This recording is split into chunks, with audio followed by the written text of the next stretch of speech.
welcome back. Can you believe it? I have done it again. Greetings and welcome to Chimo Chills. This is another Asmir session. Had I not recorded so many episodes and I wasn't so happy with my campaign, I would have just went back and re-recorded these as opposed to overdub myself talking along to the episode. But I did get so many ahead, and I'm like, okay, I will just overdub these two episodes. It's not the end of the world. Welcome to Chimo Chills. Welcome back. We are playing as Livonian Order. We are going for almost Prussian Blue, starting as Livonian Order, form Livonia, and take all of North Germany. I'm doing this just from memory here. Take all of North Germany as core provinces. Now, previous episode, what did we do? We have a lot of conquering to do. Who am I attacking here? Oh, it's the Novgorod. Novgorod. I'm getting at it with Novgorod, and this is the best. This is the best. I can call all four of my allies into this war. Look at this. The numbers don't look as overwhelming in our favor as you might expect. Like, we have about 102,000. Them was 60. Now, it's the manpower reserves, I think, is more telling, where we have almost 3-to-1 on the manpower reserve. So we're probably just not at our max. Like, we don't have our countries. All of our allies are not maxed out, as opposed to our enemies. Like Lithuania, he's running around with a full chonky army. He has a beast of an army. Oh, but what am I doing? What am I doing? I'm firing my Golden Age. I actually have like a supercharged Golden Age for 25 years. That handle Poland gives me morale bonus for 25 years, and then the your Golden Age, of course, gives you a 10% bonus. So I literally have an ultra supercharged Golden Age for 25 years. Giggity, let's go with it. So yes, I am doing this war. Before I play episodes, I usually spend like 5-10 minutes just going in the screens, looking at allies, enemies, looking around the world, seeing who's losing, who's winning. It helps you play a lot better just stopping every once in a while and looking at things. You're like, oh, this, or oh, that. I've mentioned it in previous episodes that when I'm watching myself back, I can critique myself so well. Like, I see all of my mistakes, and it's not like I'm sitting here like, oh, I'm so mad at myself. It's just like you just realize the amount of your brain power it takes to narrate and to talk and to segue to the next thing and to keep that going while playing this. You know, let's face it, this is a tough game. It's a fun, challenging game. That's why we're playing this. I don't know, what is this, like 6-7 years later I've been playing this game, and I still love it. It's my favorite game ever. It's no doubt about it. No doubt about it. What are we doing? So I did finally declare my war. I've stacked my whole army into Lithuania. I probably hovered over it as I'm blah-blah-blahing away and showed you just how strong Lithuania is. But, oh no, they're attacking me. Look, you can see it. And I haven't even noticed it. See the difference? So as I'm sitting here watching it, I spot that instantly, that the sword icon popped up and that they're being attacked. Have I even noticed it yet? I don't even think I noticed. I haven't reacted. I haven't reacted at all. I don't think I noticed. I wish I could hear the reaction now. I will remember to turn my mic on going forward. I promise, guys. Next episode, it will be on. You will be listening to it. I have already confirmed it. And I just woke up. Wake up, Dave. Wake up, man. What are you doing? You're in a war, man. This is serious. Now, even though he had huge numbers advantage on me, those losses weren't that one-sided. My ultra mega super troopers, they carry us through, and you're gonna see in these upcoming episodes we're able to smack away our enemies. It's great. Getting stack wiping like 10,000 stacks early in a war, it's just satisfying, man. It is. You can't tell me it's not. You can tell me it's not. I'll just call you a liar, but yeah, satisfaction guaranteed. And there's a lot of options with the government types for the Livonian Order. I was doing a bunch of reading, and it's fairly well known that you can do that militaristic type, the Prussian military style, whatever. the name's eluding me, but the Prussian military government type. But there's like 6 choices, I want to say, total. All government types, states generals, then even unique ones as far as I could tell. There's one that appears to be like a halfway in between of the Prussian style, except instead of, you don't have as many positive military bonuses, but you don't have that negative 50% governing cap. You actually have a plus 10% governing cap, as well as all those different military bonuses. It is a unique... I will get into it when we get to that episode, and I'm actually picking my government. It's going to be 2-3 episodes from now that I'll be picking my government, and we'll get into it in great detail then, when I can actually show you what I'm talking about, because right now we're watching me play Livonian Order, and I'm not even talking about what I'm doing.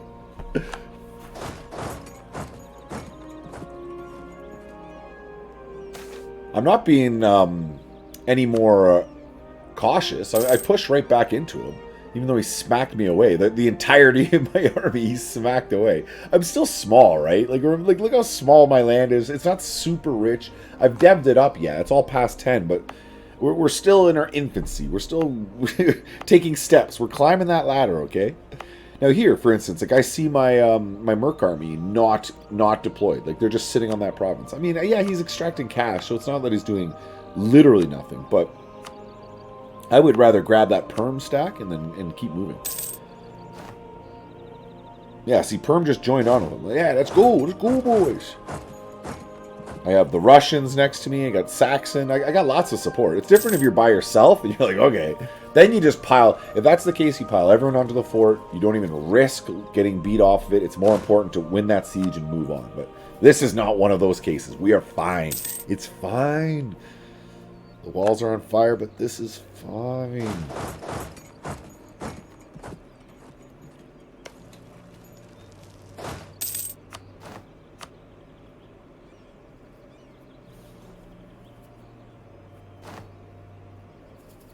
So far, so good.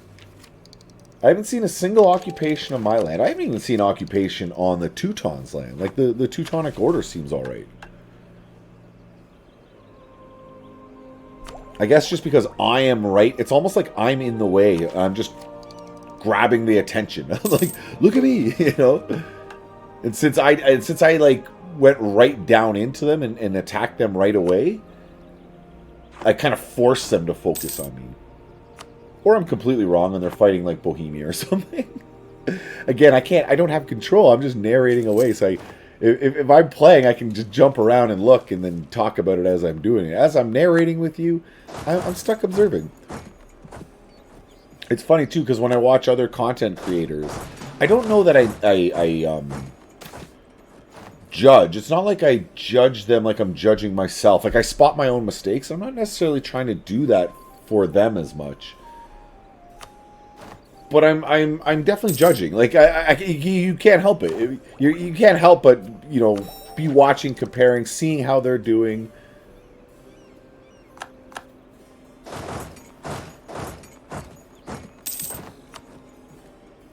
I can't confirm it, but the fact that we still have 4,400 manpower, I feel like this is going really smooth. and Dave on the screen keeps smiling. He looks really happy. No, I feel like this is really good. Because you don't know how these wars are going to go when you're in the north or you're in all the marshlands. Like, basically, Lithuania has its own problems. Like, Muscovy's bad for the loss of manpower. So is Lithuania. Marshes are only so much better than tundra. You know, obviously tundra is the worst, but yes, building buildings in Riga when it can afford it. That's also part of a mission. You need to get, I think it's marketplace, temple, courthouse, and maybe a barracks, all built in Riga, and then it'll automatically transfer your capital to Riga. It'll give a bunch of free dev, and then I think it's a big dev cost negative multiplier. I want to say it's 20%, and then there's an additional 5% that gets added on. Plus, you already have, it's your capital state, so you have a 10% bonus on that. Like, these things add up, you know? Like 5, 10, 10, 5. These things add up. I'm gonna make Riga massive before we're done. Don't you worry. We will make Riga great again. So I'm already piecing out Lithuania. Or at least I'm looking what they would give me. I'm going to be greedy. Take all those... We have permanent claims on a big... I think it's 2 states there in Lithuania. If I'm remembering right, I do take the entirety of my claims. Which makes sense. You might as well grab them. So they might give you another mission anyways, grabbing them all. But we're not there. We're not there. Push it deeper. Yeah, push it deeper. This is what you want.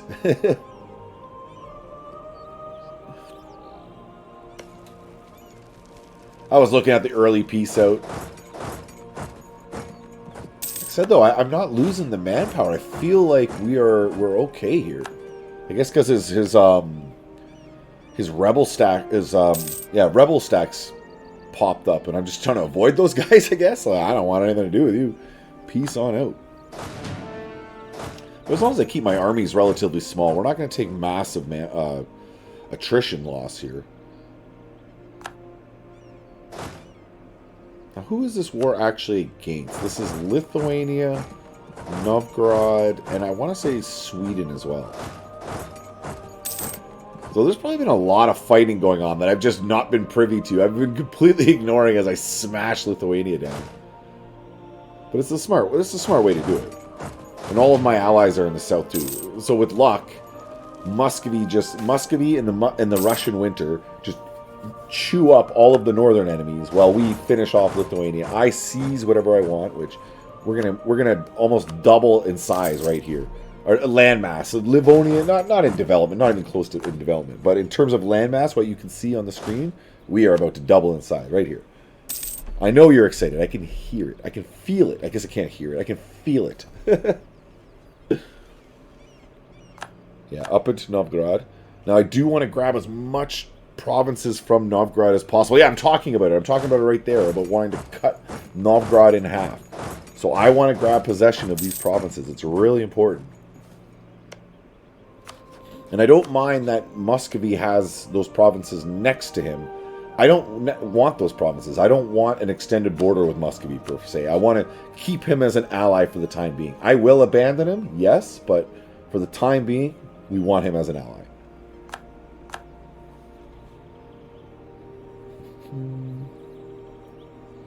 Yeah, and I think I just want Lithuania out so all those forces could head north. Look at that lopsidedness now, though. Remember, at the beginning of as we were talking about declaring it, and I said we had 3 times the manpower pool as them, and I think that was a better representation of our total strength compared to their total strength.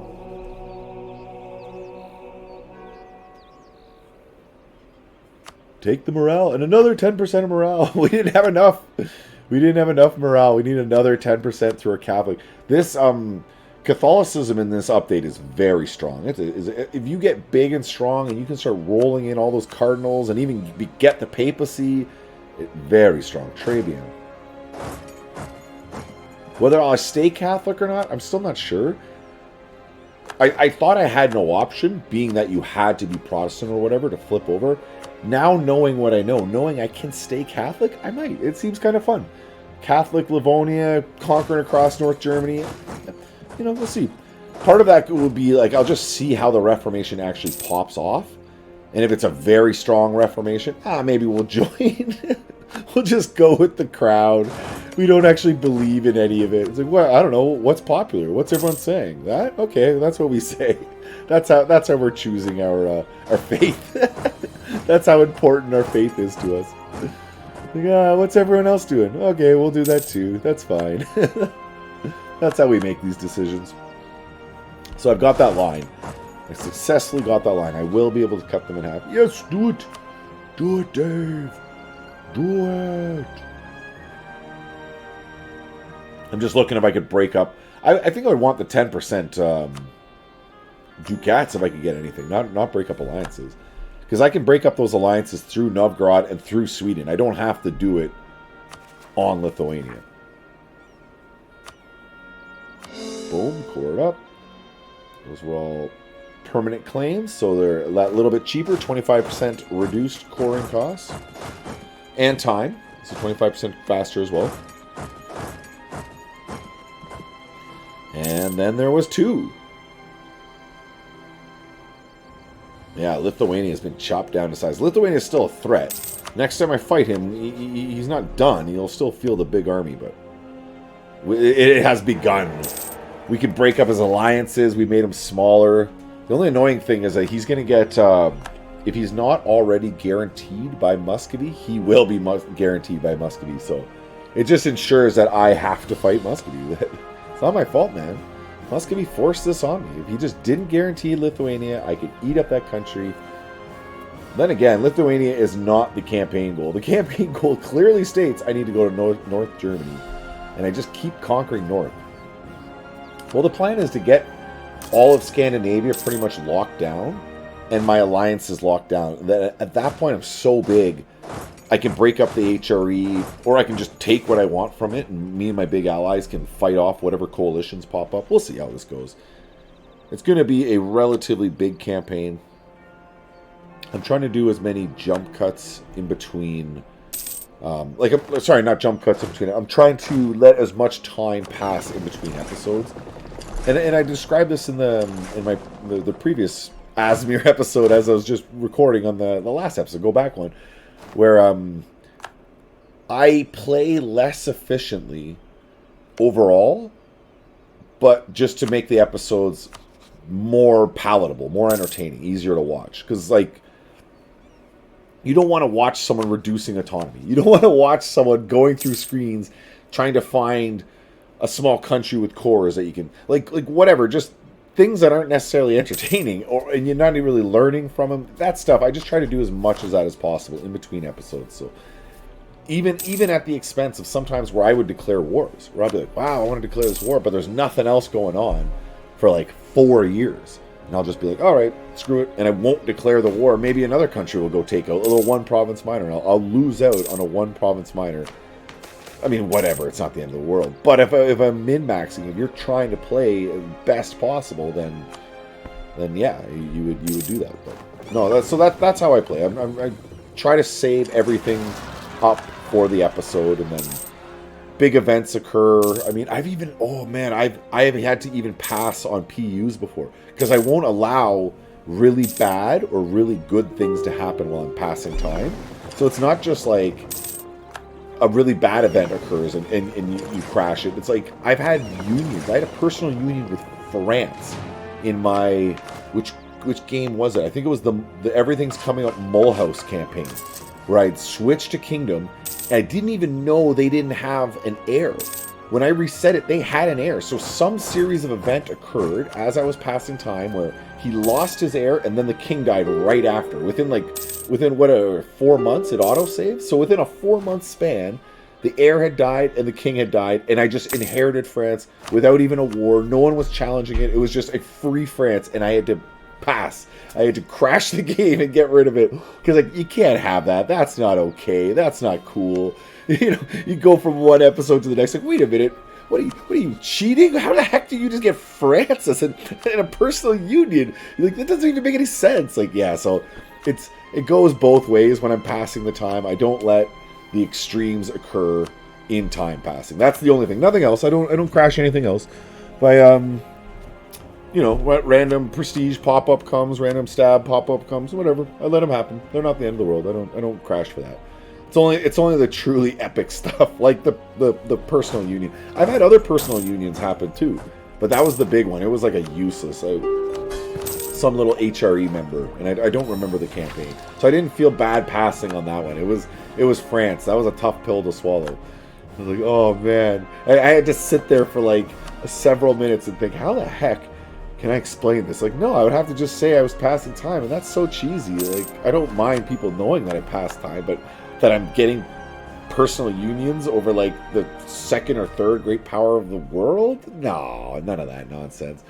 Not off camera, at least. Not cool, man. Not cool. We got to keep our integrity high here at Chimo Chills, and I will do nothing but for you. Now, what am I doing? I have not been paying attention to me playing the game at all. We got Novgorod pretty much handled there. Yeah, go finish that army off. His army's sitting up there with no morale. I think Rostov's going to go at him. Oh, I've already resorted just to training.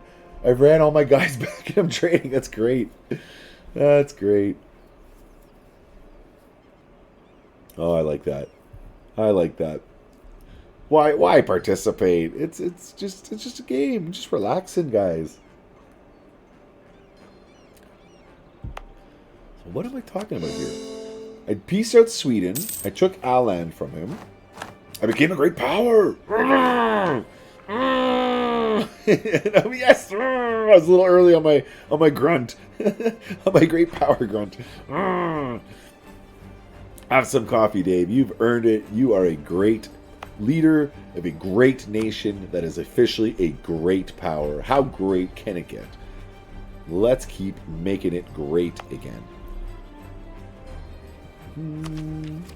It's funny, Åland, that one little island is what made me the great power.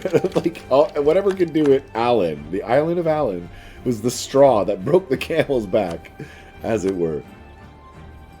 Alright, so I want to cut you in half. I want to cut you deep, Novgorod. Yeah, nice slice like that, perfect. Keeping me far away from Muscovy. So I can keep him as an ally as long as possible. He's not going to give two smacks about it. Humiliate, get the age objective, war reps, because cash, do I need to say more? Then you can go in peace, friend. Yeah. I'm admiring my name placement. Borders and name placement, let's face it, this matters, okay? Anyone who plays map painting games, they understand borders matter, name placement matters. So what are we doing? Just season the land. Concentrating. Now, I'm going to accept Lithuanian. But it makes it cheaper to core it all up. It's cheaper to core. Beautiful. Look at that. Baltan, the culture of Baltan has spread all around. We're rejoining with our Germanic brethren. And, calling me to arms. Saxony. I'm supposed to be the one calling people to arms. You're not supposed to be calling me to arms. Well, what can you do? Just accept. To war. Oh, it's just a tiny little thing. I honestly don't remember if I participate. I'm looking to start my own wars. Oh, am I? Oh, I forgot all about that. I actually looked. I'm like, man, there's like 15, 18 minutes left here. Like, what am I doing for the next 18 minutes? Isn't that about wrapping it up with that war? But no, maybe I jump back on Denmark here. I like this. I like this. Do it, Dave. Do it. Attack. Be aggressive. Yeah, I'm doing the time check. I'm like, do I have enough time for this? Can I make this happen? I can definitely make this happen. I am moving into position to attack Gotland there. Yeah, so you see the smile on your face. I didn't plan that out. Or if I did plan it out, I forgot. Either or. It's a surprise either way, right? Whether you never knew or you forgot, it's still a surprise. Alright, there's that second war. And now, if you looked at the numbers, it was fairly even between Denmark and myself. You'd be like, wow, you just finished a war, you're in another war, how can you handle that? Well, the Thuringia War I got called into, I'm not doing anything to do with it, and it's easy. And Sweden is already beating up Denmark. So Denmark and Sweden are going to be fighting back and forth. Well, I assume Sweden is going to beat up Denmark. Denmark could beat up Sweden, depending on what the defensive alliance actually looks like. But all the same, either way, Denmark is occupied. Denmark and her allies are very well, very thoroughly occupied. Their attention is distracted. Attention is elsewhere, let's say that. Let us have a delicious sip of brew.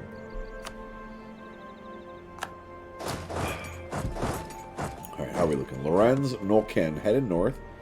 We've taken Gotland, and that is the war goal. So we get the ticking war score. So if nothing else, I can just hide out now. Hide out with my ticking war score. Of course, I'm not going to do that. I want a lot more, but, you know, one step at a time. One step at a time. I know there's at least 2 provinces I want to take from Denmark in this war. That's going to be lean for Nordland. That's the northern province that is on the mainland part of Denmark, not on the islands. Nordland. And I want to take that because I want to get access up into Norway. To make claims and expansion. And I'll give it away right here. I'm gonna make Norway my vassal. That's how next episode. Is that next episode? Yeah, next episode. That's how it starts. I literally don't even core up anything from this episode, and I tack right onto Norway. It has to happen, man. It has to happen. He just got freed from the Danes, and he's lost alone. He's being threatened by the evil Swedish Empire. It's what we must do. There's no doubt. How are we looking? Oh, discipline guy's fine. Yeah. 55 ducats is nice and cheap. Have to like it. I have a lot of land I'm coring up there, you see. Like I said, I've doubled. The visibility of my map, my name on the map, and my country on the map it's like tripled. It doubled when I added that Lithuania chunk. Now that I've added all that Novgorod in the north, we've tripled, boys. We've officially made it. Give yourselves a pat on the back, a round of applause. Do thumbs up. It's like Dad giving you the thumbs up when you did so good. You just, I did it. Yes. High five. Pals and everyone. It's just the best feeling ever. Asmer with Chimo Chills. I hope you'll like it. Thank you for making it this far. If you're hearing my voice, you have made it this far, and I really do appreciate you. And you probably love this game as much as I do. Oh, it's Holstein. Okay. I'm surprised I wouldn't go and take back the fort. That's what's going on. The fort's stopping me from running to Lubeck to unsiege that. Because, the more provinces of yours that are occupied, your ticking war score goes up faster. If you have no occupied provinces, I don't even know if your war exhaustion ticks up. If you're not actually losing battles and your provinces are not occupied, I don't think you get a ticking war exhaustion. It just doesn't reduce. When you're at peace, it minuses 0.1 or 10 every single month. That goes away when you're not at peace. But I don't think you just get it just for the sake of being at war. Your country's okay that way. As long as you're not losing, as long as their sons aren't dying, right? Because that's just how it is. Like, people can deal with wars for a really long time when, there's not a lot of warring going on and people are making money. It's just like a business at that point. But once the body bags start filling up, then you start noticing. You start caring a little bit more, right? It's like anything.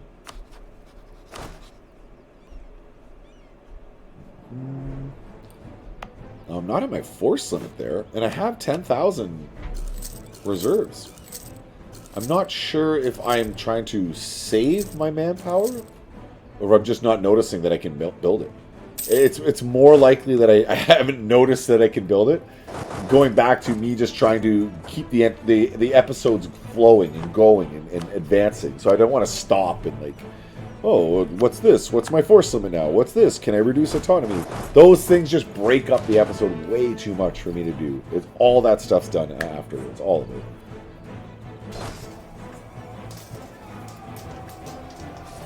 We're fighting Holstein. Oh, that's Holstein. Oh no, that's Bremen. That's Bremen's flag. It doesn't look. It's not too dissimilar from Holstein, if I'm not mistaken. It's an honest mistake. An honest mistake. Just gonna keep spending trust with our allies. Go around the world. Bohemia, Austria, Muscovy. Who'da thunk it? Who'da thunk it with the Livonian Order of the North? Just like a dream team. Forget the Beatles. Forget those Beatles. Beatles schmeatles. It's Livonian Order. Alright, how are we doing here? Oh, I'm explaining something, right? I didn't catch what I brought up right before. Oh, I had a bad beat on my Navy. I forgot my Navy just sitting out there. And since I had already won a couple battles, they started taking attrition. The attrition starts ticking up. And then the AI is smart. They'll sit and wait. And they'll be like, okay, half of his fleet is at or his whole fleet's at half strength. Now's the time to strike. And that's what happened. Yeah, wah, wah. So I had to sail the whole Navy home, and every single coastal province that I currently own is building ships right now. I think that was the core in Viborg that I seized coring up because I am going to release Finland. That was one of the provinces. The only Finnish corps that I guess Karelia... Oh, wait a minute. So I took Viborg from Sweden. Yeah, that's what it was. I took Åland and Viborg. Now I remember. Okay, that makes sense. That makes sense. Yeah, Viborg, so I could release Finland for a nice cheap core return. Åland, why not? Gets me over there, gets me visibility. Cuts him in half too. He has to run around if he wants to go back and forth. It's annoying. I took a province to annoy my enemy. Why did you take Åland? Honestly, just to annoy you. Just so you got to run all the way around the north to get over to Finland, because he shouldn't have Finland.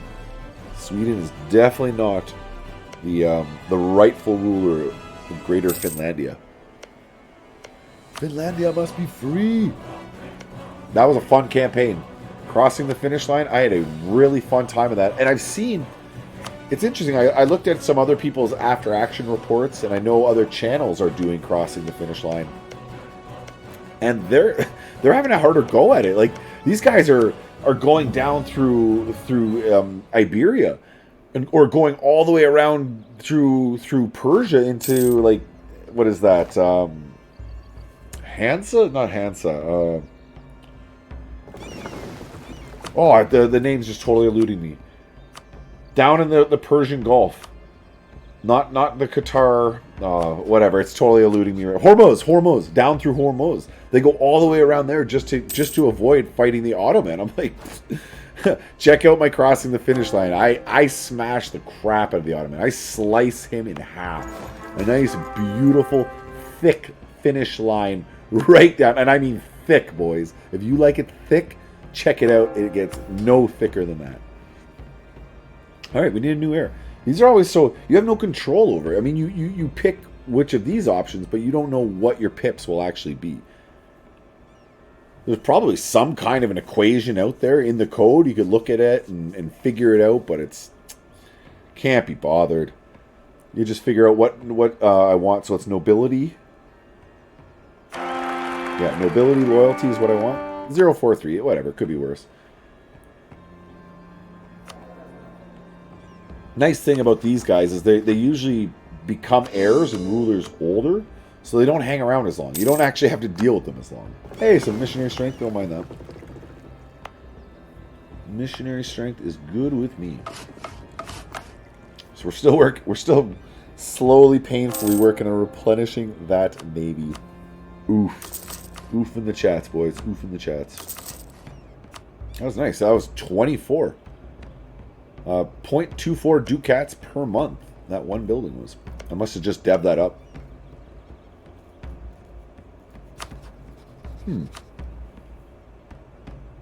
No, but it's not past 1500, so colonialism hasn't popped. So that'd be my Renaissance deving? I'm not sure. Being that I've had to come back now and overdub this, it's been a couple days, so probably 4 or 5, 6 days now. And I've recorded in between, and I've overdubbed another one, so yeah, it's just too much going on. My memory can't handle it, man. That ticking war score on Gotland just paying off dividends for me. I've done little else. I've done little else against him, but just focusing on his little dudes. We can extract cash from his little allies. We can throw them on out. Then we'll spin. It almost looks like Denmark is beating Sweden here, which is just great to see. Denmark is definitely beating Sweden. Like, even in the Navy. Even in the Navy. That's awesome. I love that. I love that. Check it out. The Swedes are just on the back paddle. The Swedes are getting smacked around by the Danes. Really, for all intents and purposes, Danes should be losing hard. They have me smashing into them. I think we got Austria to join. So it's me and Austria smashing a already weakened Denmark, who's at war with a strong Sweden. But I think the problem here for Sweden is that Sweden's still reeling from me smacking them around. So they were already down manpower. I'm curious if Sweden declared this war, or if it was me. Or, correction, over it was Denmark. Because Denmark would want those cores returned. But would he be so aggressive as to just attack for them? I don't know. Yeah, there you go. So Sweden's pushing on to the Danish lands. Denmark and his allies are sieging down Sweden hard. Yeah, they even got Stockholm. What do we have? Take over Neva. This will get us a whole whack of permanent claims, basically pushing us east. It's saying go east and have some Diplo power.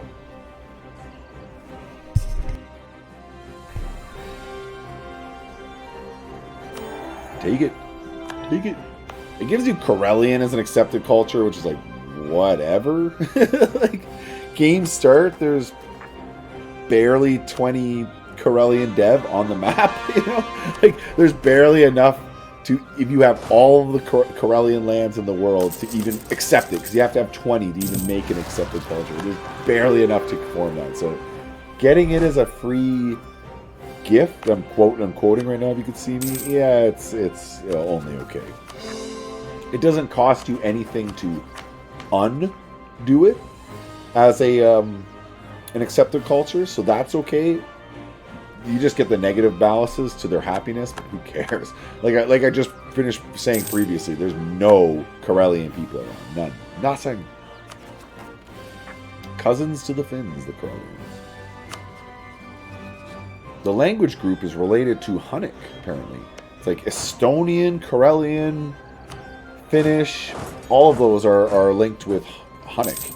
It's like the closest language still spoken that has the strongest connection to it. Hungary, sorry. Hunnic? Is it Hunnic or Hun? Whatever. People from Hungary. So at some point, those two groups diverge, and I guess the cold-loving Huns went north. They're like, we love these marshes, and they just went north to Finland, because apparently Finland's just like northern Ontario, if you know Ontario landscape at all, where it's like rock, mountain, marsh, river, another lake, more marsh, another river, some deer, some moose, all that good stuff. It's beautiful. It's called the Shield. It's called the Canadian Shield. It's a remnant of an old mountain range, but it's just beautiful. You can tell as soon as you're entering that area. Suddenly, when you go next to bridges, there's just rock outcoming, like mini mountains stick out of the ground out of nowhere, and yeah, it's a beautiful area. Beautiful, beautiful area. Went up there a lot as a young kid. I haven't gone up nearly as much as an adult, but I'm gonna have to rectify that. I just don't have the family connection out there anymore. When I was young, it was the family connection. We'd be out there constantly for that. So it is as it is. Life goes on. So who is offering me peace? That's Bremen. I think he actually offered that to me. Which all I care about, he gives me the cash. There's no aggressive expansion. Life can continue. Yeah, so I'm sieging down Denmark, and Denmark is still sieging down Sweden. This is great. Peace him out. Do it. Seize the day, Denmark. Peace him out. I'll break this surprise. Denmark does win that war against Sweden, and he is going to peace him out really soon here. It surprised me. It really did surprise me. I think you just play so many games, and the outcomes aren't 100%, but they're fairly certain. Like a full-strength Sweden that's already beat up Denmark once. Because you can see a bunch of those cores like Gange and Holland and Bleking. Those are already in Swedish control, but those are Danish culture. The fact that he's already won a war, when they have their second war, typically it's a no-brainer. Sweden crushes Denmark, like crushes them. So I was genuinely surprised. If I was just watching, yeah, it just happened. Denmark just pieced him out. Had I been paying attention, I wouldn't have been so surprised, but I wasn't. It really took me off guard. Like, wow, look, you can see the smile on my face. Wow. Yeah. Oh, and they're attacking me. No. Get those extra forces in. Alright, just piece him out. Wow, he has 3-1 numbers on me, and it didn't look like our guys were going to retreat. They were going to stay and fight. They're like, we're cool with that. We got this. Now, what do I actually want from you? Gotland and that Nordland. I want to say I grab one more province on top of that, too. If it's Holstein or Schleswig, one of those two. Schleving's not in the HRE, so that would be, yeah. I think this is what we end up going with. We reduce the cash. Do it. Do it. Do it. Oh, I don't have a diplomat home. My bad. My bad. Do it at your leisure, Dave. Do it at your leisure. A couple extra... That 1 month gave me, I think that was 40 or 60 ducats. I should wait another month. Get another 60 ducats. That seems worth it. That seems very worth it. Well, thank you for making it to the end. This is... I will do my very best to make sure there's no more Asmar episodes. I appreciate you making it to the end. You have yourself a great day. Until next time, goodbye.